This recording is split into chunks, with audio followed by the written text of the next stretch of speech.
கொடைக்கானல் வத்தலக்குண்டு பிரதான மலைச்சாலையில் பெருமாள் மலை அருகே சாலையின் குறுக்கே முறிந்து விழுந்த ராட்சத மரத்தால் 2 மணி நேரம் போக்குவரத்து பாதிக்கப்பட்டு இருபுறங்களிலும் சுமார் 5 கிலோமீட்டர் தூரத்திற்கு வாகனங்கள் அணிவகுத்து நின்றன. வனத்துறையினர் வந்து மரத்தை அறுத்து அப்புறப்படுத்திய பின்னரே போக்குவரத்து சீரானது.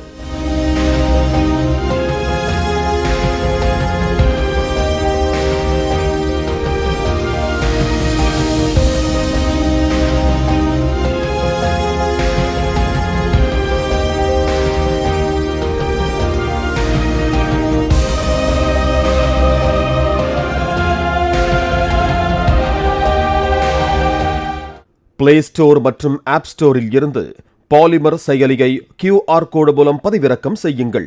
செய்திகளை உடனுக்குடன் பெறுங்கள்.